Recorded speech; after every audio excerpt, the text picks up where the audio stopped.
Hey y'all, I hope you're doing well. So today I'm going to show you how to make this cute crochet tank top.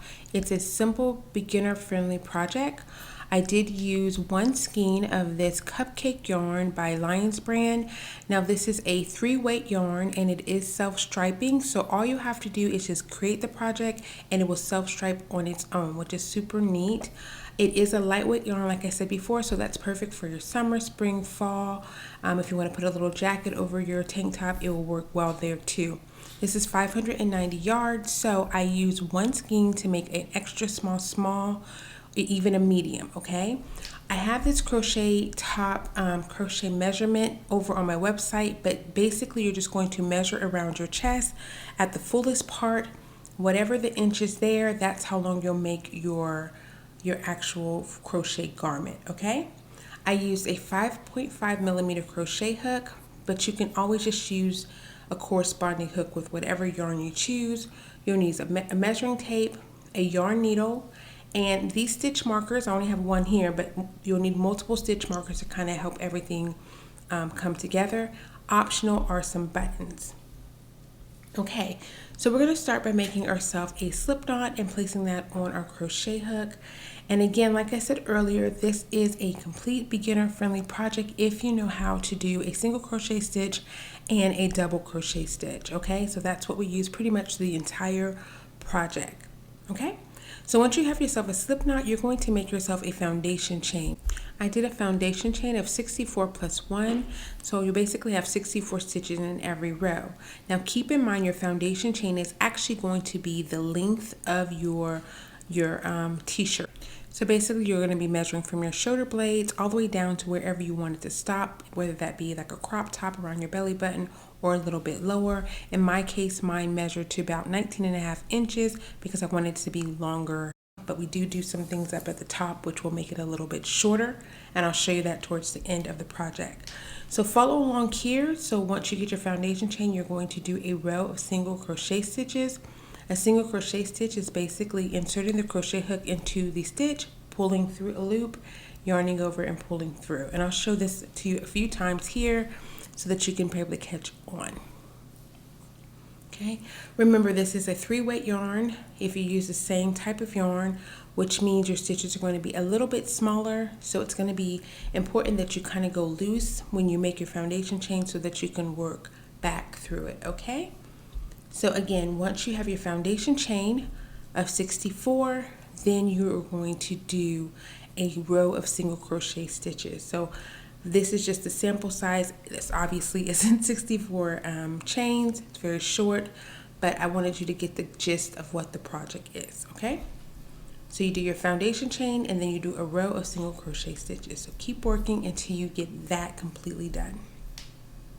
Okay, once you get to the end of your row, you will make sure that you put a single crochet stitch in that very last stitch. Okay, if you want to count your stitches, you should have about 64. If you're doing a small, yours may be different, but keep that same stitch count through the whole project. You're going to do a chain of 2 and then turn your work.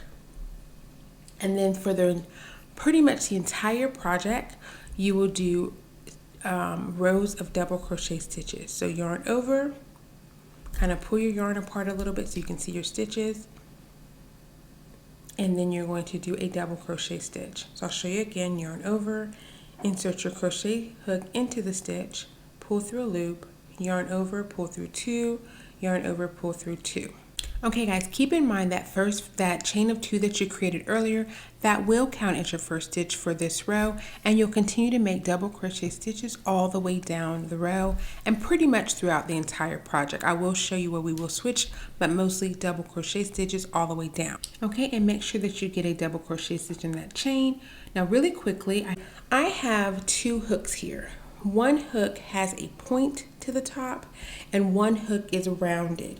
So if you're looking for hooks, guys, and it works either way, both hooks work fine, but if you're looking for hooks, I like the ones that have the pointed top to them.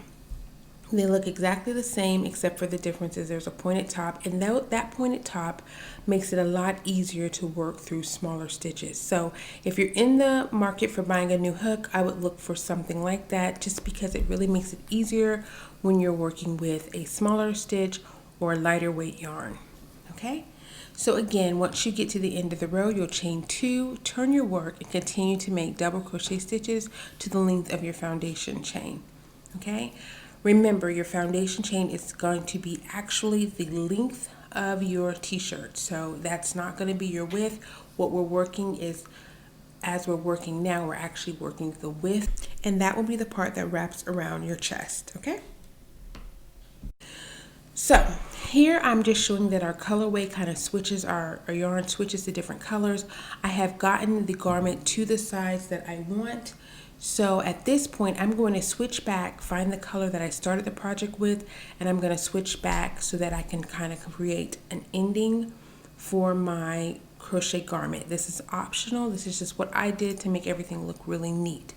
So all I'm doing here is I'm just joining on the yarn in the color blue, which is what I started my project with, because I want everything to kind of come together in a certain way. Again, this is completely optional. So I joined the yarn at the end, and I'm just going to continue to do a row of double crochet stitches. Okay, now at this point where I'm joining in my different color yarn, I've already got the garment about 1 inch to what I need it to be. So in this case, I made a small garment, so it needed to be a total of 32 to 34 inches wide. So when I folded it in half, it would wrap around my body. Okay, so once I got it to about 32 inches, I went ahead and switched my color so that way I could end the project. Okay, so at this point, I'm just doing a row of double crochet stitches. So if you want to pause your work and keep working, I don't know if you're working along with me, but this is where you just keep working. And see, as you see here, I have a row of double crochet stitches.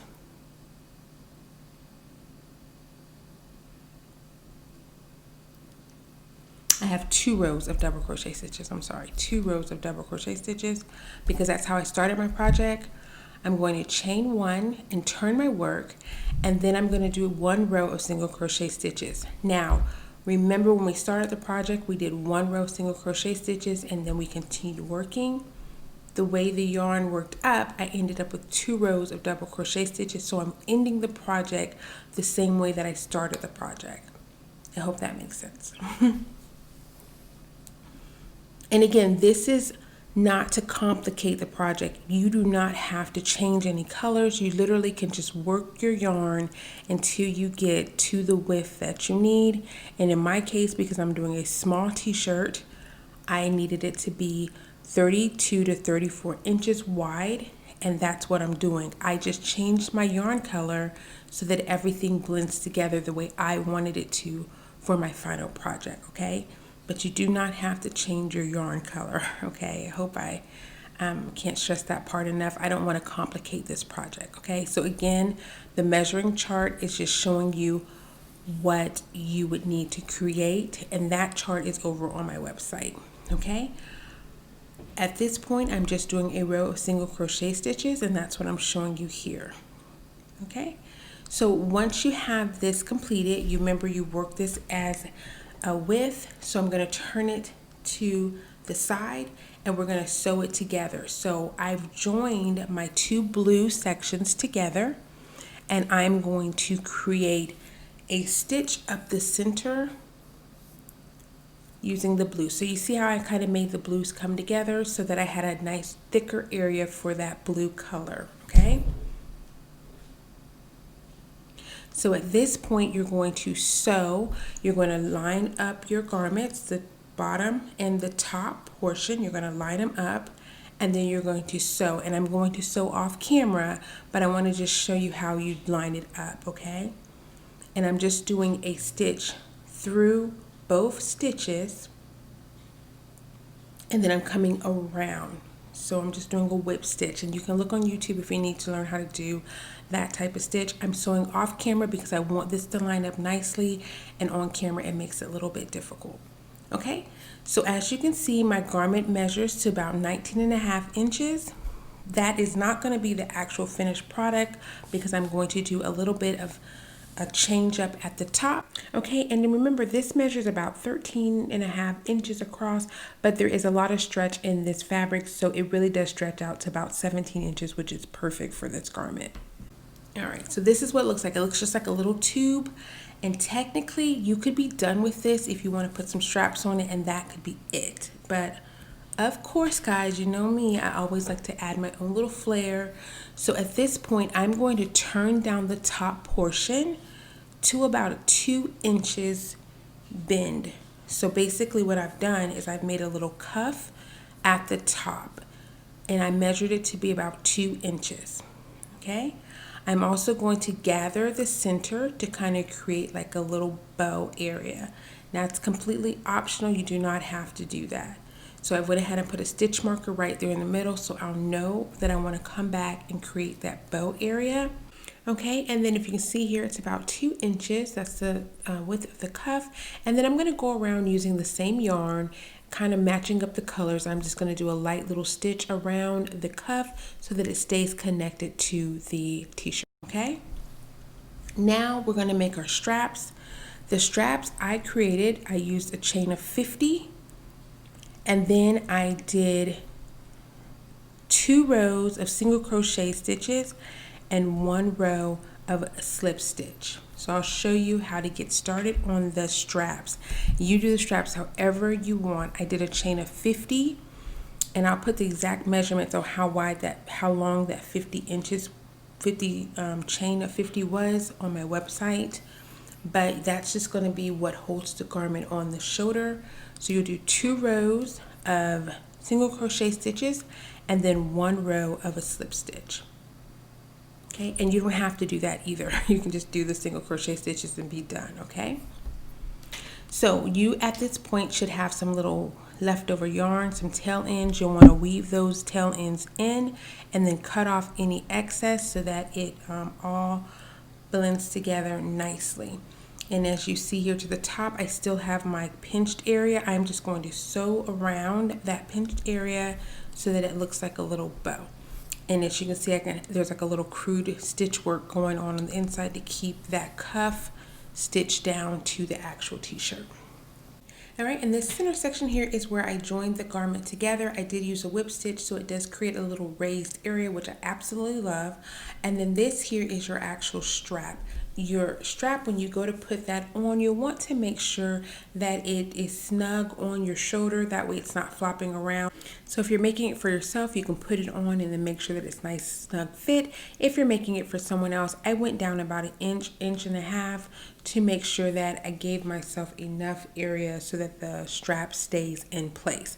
You're going to attach your strap on the inside of the garment so that it's a seamless finish, okay? Okay.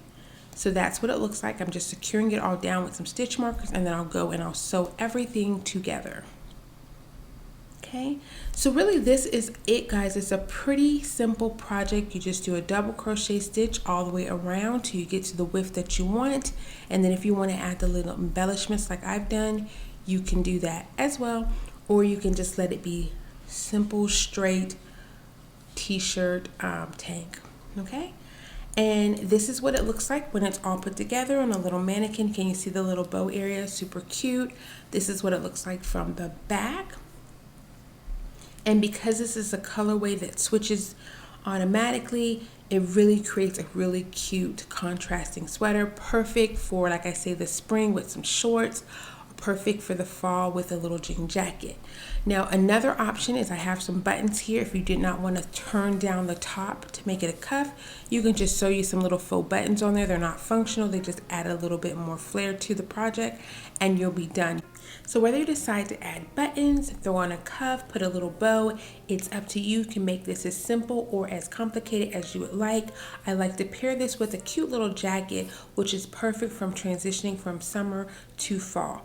So any questions, you all, please leave them down in my comment section down below. If you're on Instagram, you can send me a direct message over there and I'll help you with the project as I can. And I really do appreciate all your support. If you have not subscribed, please make sure you do that. And I will see you all in my next video. Bye.